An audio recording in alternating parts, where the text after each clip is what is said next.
Ça sera une dernière vidéo sous forme de vlog. Je n'avais pas prévu et je crois que ça fait très longtemps. Et hier, je suis une personne qui fait des vidéos sur YouTube, je ne sais plus comment c'est son nom. Et je ne sais plus, ça m'est venu comme une évidence quand on parlait en fait du leasing social. Et j'ai dit, bah, c'est vrai que c'est une forme de soviétisation, puisque en fait, les aides étaient tellement importantes, tu te rends compte, que soit à 150 euros, tu avais une voiture de fou, ou, limite, tu pouvais avoir en leasing à 50 balles une bagnole qui valait quand même 20-30 000 euros. Dis-moi en commentaire, c'est pas le but là clairement d'avoir des commentaires, mais à quel moment tu as eu à 50 euros de leasing par mois, sans apport, sans rien, une bagnole à 20-30 000 euros?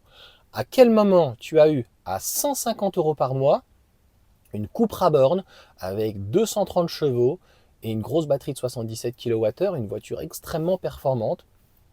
C'est clairement du jamais vu. Donc, comme je l'ai dit dans la précédente vidéo, leasing social bonus, c'était cette année vraiment ultime. Je ne sais pas si l'État va réduire au niveau du leasing social ces aides-là. Il y a des chances puisqu'il y a eu des baisses de prix assez importantes, assez consécutives. D'ailleurs, je trouve que Renault là-dessus n'a pas énormément joué le jeu. Alors, vraiment, comme je te dis, le titre, des fois, soit ça vient en parlant, et je coupe vraiment très peu, soit j'ai déjà un flash et j'ai la miniature.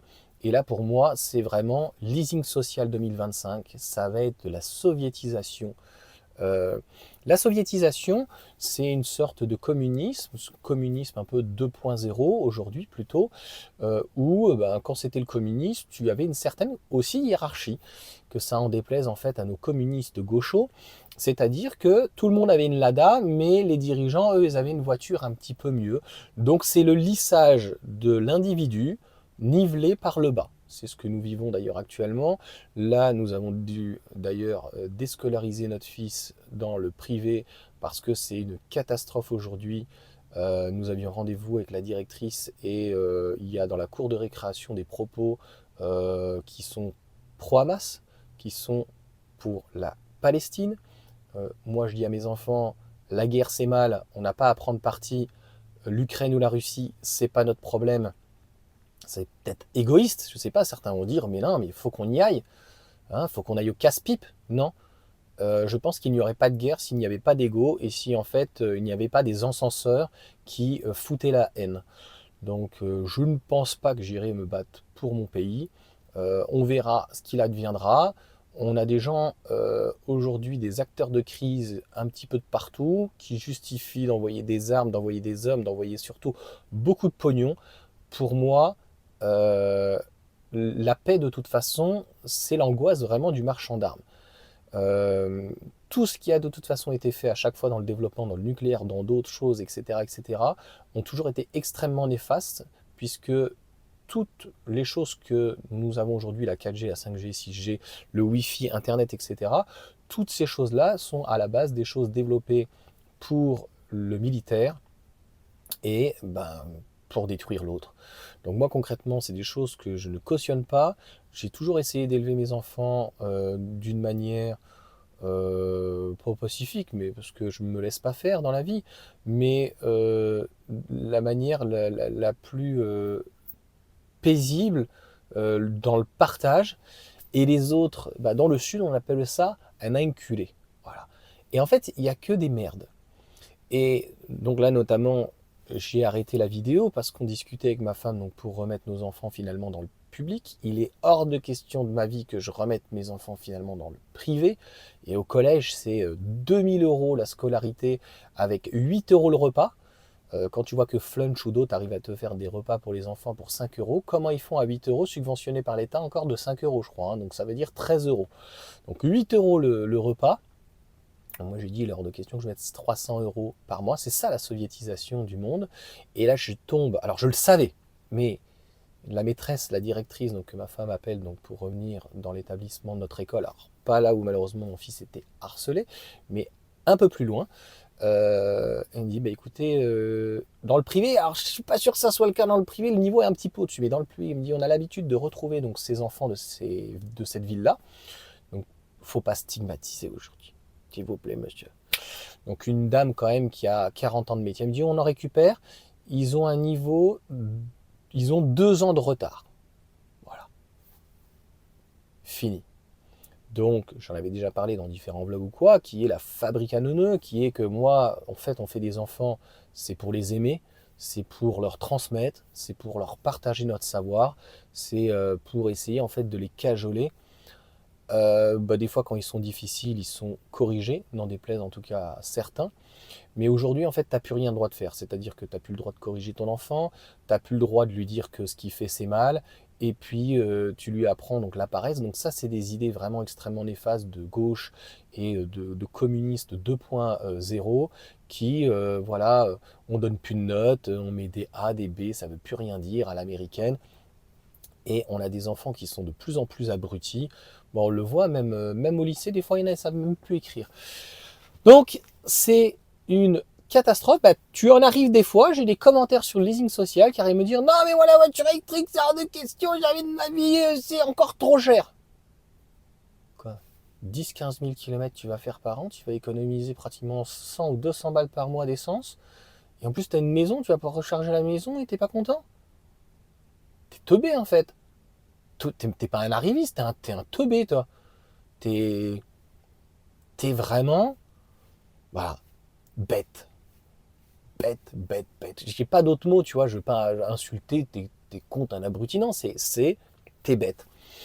Et donc, l'année prochaine, moi, c'est des choses en fait où on voit le basculement du bonus, où je suis vraiment plus, donc comme je l'ai dit, favorable, et je ne suis pas non plus pour qu'on en arrive à une espèce de soviétisation des voitures électriques. D'ailleurs, on a des personnes qui récupèrent des bagnoles à 100 € par mois, qui vont avoir des véhicules à 7 secondes, qui n'ont jamais eu ça de leur vie, qui risquent de faire en plus n'importe quoi avec, dans quel état ils vont la rendre, etc. Machin, quoi. Donc, et je ne suis pas non plus sur le fait, à un moment donné, d'avoir des bagnoles à 50 ou 100 ou 150 €, de donner des voitures juste uniquement aux travailleurs en leur donnant une R5 qui n'a pas de combo CCS. Donc, à un moment donné, laissons faire le marché.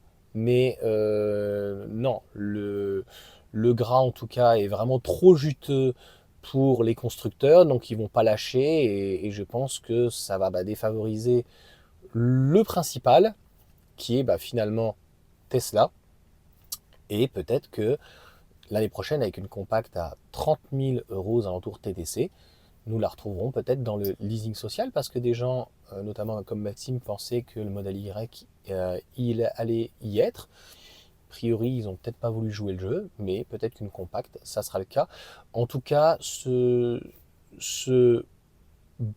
prime éco va se transformer finalement, je pense, à terme en leasing social pour le travailleur 2.0, c'est bien.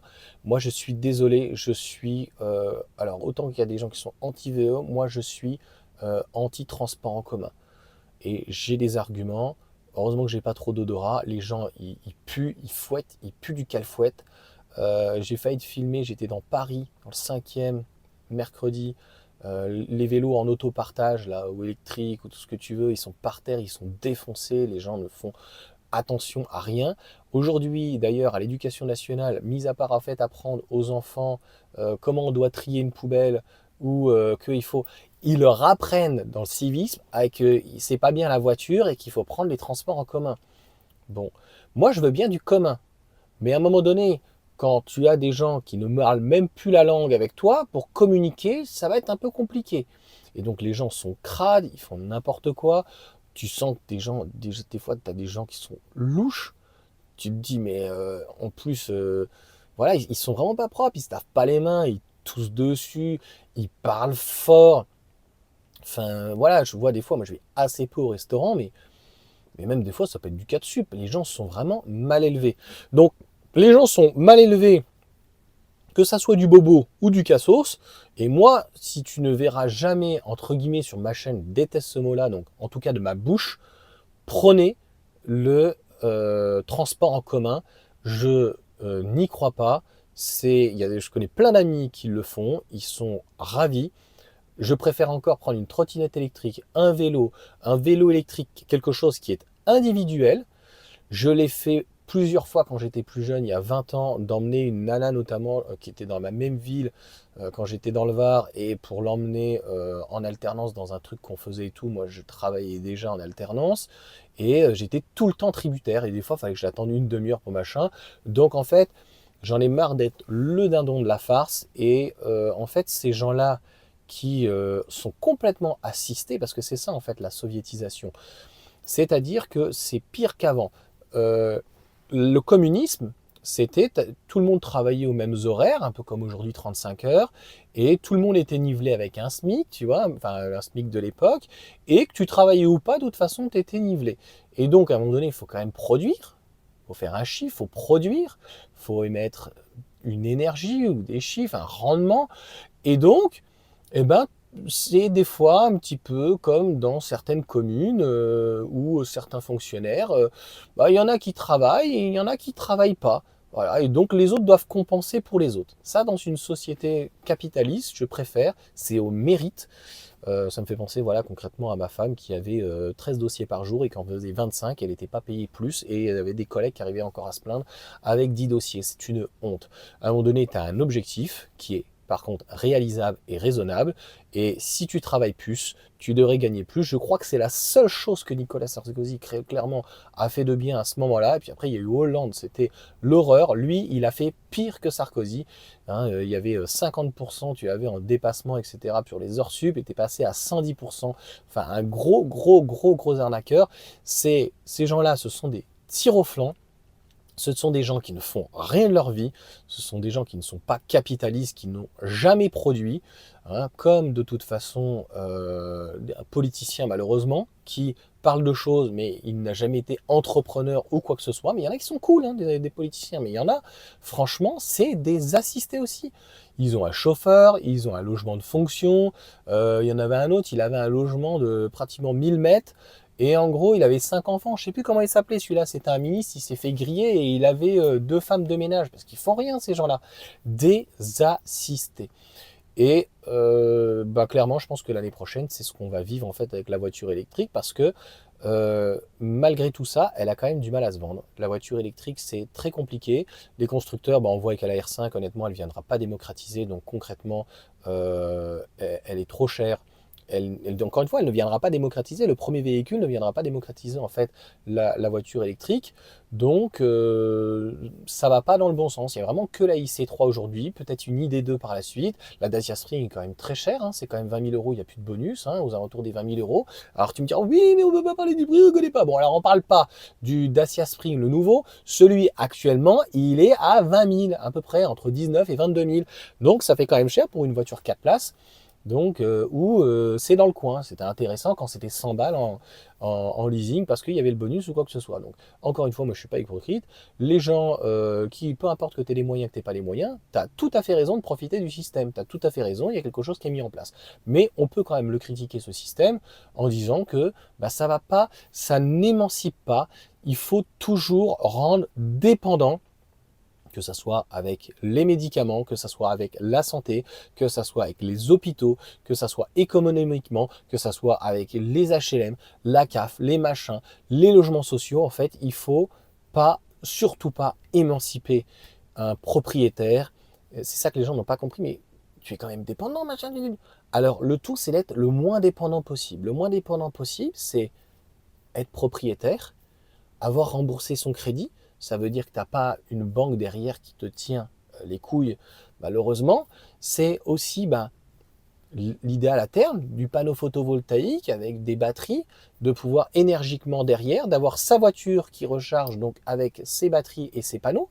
Donc c'est quand même déjà pas mal. Ça veut dire que tu achètes éventuellement ta voiture, même si le leasing peut être très intéressant. Mais bon, mettons tu l'achètes, tu es propriétaire de ta voiture. Leasing, c'est différent, honnêtement, tu l'as pendant 3 ans et puis après, tu peux toujours. Bref, c'est moins chiant que d'être locataire. Je l'ai déjà dit, je tiens à rappeler que quand tu es locataire, mettons toute ta vie, tu as payé finalement 2 fois plus cher que si tu étais propriétaire. Même si c'est cher, à un moment donné, il vaut mieux avoir plus petit dans ces cas-là. Il y a toujours des solutions où tu changes de région si c'est trop cher ou quoi que ce soit. Et être locataire, eh bien, tu as une augmentation du tarif chaque année, surtout en ce moment, avec les revalorisations, etc., de loyer. Et sur un crédit, il est fixe. Donc même si tu le prends, je ne peux pas cautionner 25 ans, mais 25 ans c'est toujours mieux que d'être locataire toute sa vie. Bah, tu as 25 ans, tu as 30 ans, à 55 ans tu as remboursé, et si tu peux même rembourser avant, émancipé, émancipatoire, c'est beaucoup mieux. Donc c'est ça être indépendant. Mais tu restes dépendant de l'eau, tu restes dépendant de plein de choses, tu restes dépendant des hôpitaux, mais d'être le plus indépendant, je peux t'assurer, ça te permet de pouvoir envoyer chier les gens gentiment, mais tu lui dis, va te faire foutre. Et je peux te dire que ça, c'est solvatoire, c'est extrêmement libératoire, et c'est ce que j'aime en fait dans la vie. Et concrètement, ça sera la conclusion, on va dire, avec mes enfants. C'est extrêmement frustrant parce que je ne m'attendais absolument pas à ça.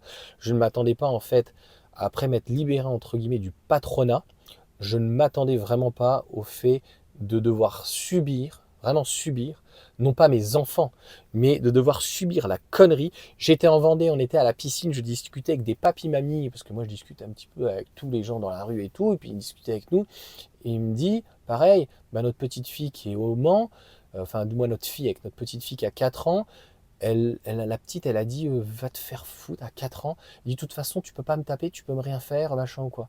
Moi, mes enfants, ils le savent, c'est même pas que je vais les taper. Je dis écoute, ça te plaît pas, la porte elle est ouverte. C'est horrible, hein, ce que d'ailleurs mon père me disait. Mais je le dis d'une autre manière, en leur faisant comprendre que je suis là pour les aider, je les respecte, ils me respectent et je ne les assisterai jamais.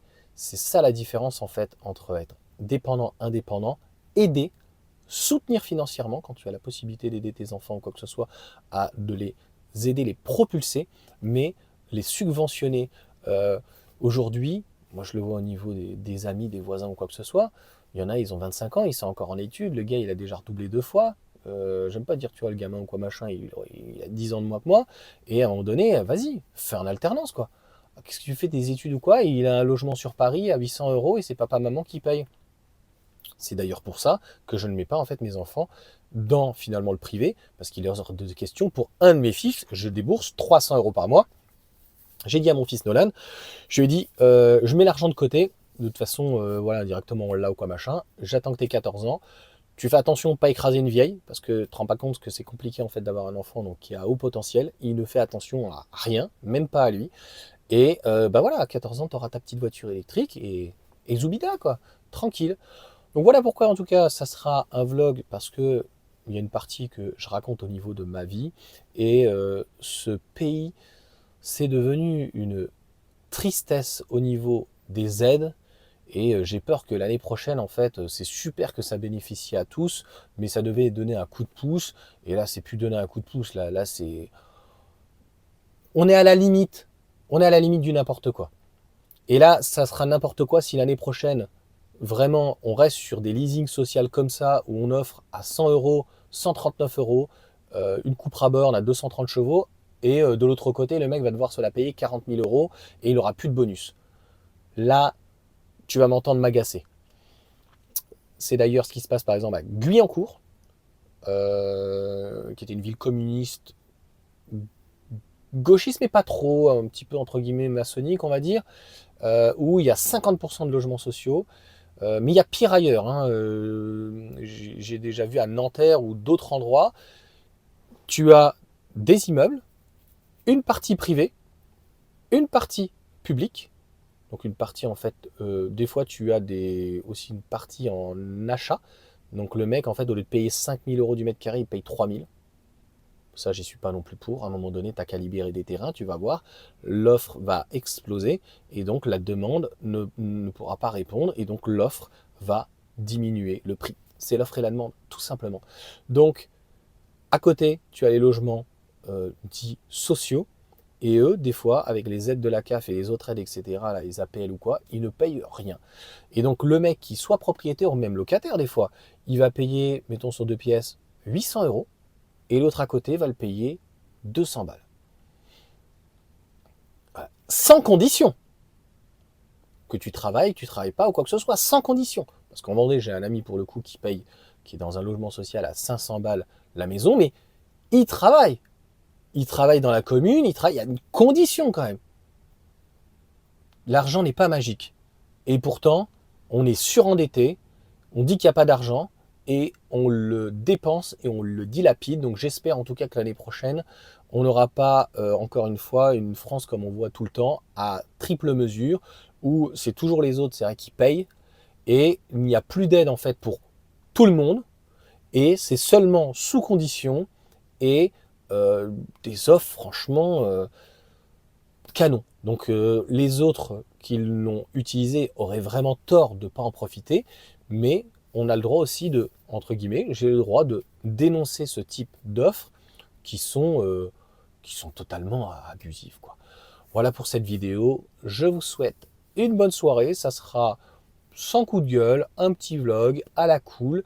Et bah, sur concrètement, ça continue. 2024, 2025, 2026, 2027. La soviétisation, franchement, de ce pays. C'est pour ça que moi d'ailleurs, ça faisait très longtemps que j'avais mis beaucoup d'argent de côté et que voilà, on avait investi. Et si on n'est pas entre guillemets des soucis de santé, ben en fait, on pensait investir déjà maintenant pour louer ou quoi que ce soit et ne pas attendre et crever au travail à 70 ans. Voilà, quoi, on est passé du tout à rien, où tu pouvais partir en pré-retraite à même 50 ans. Je connaissais des cheminots, ils partaient à 50 ans, 55 ans, 58, 60. Et là, 64, 65, 67. J'étais mercredi d'ailleurs avec de la famille. Et la personne a 72 ans et malheureusement est encore obligée de travailler. Son frère a 66 ans et est encore obligé de travailler. Obligé.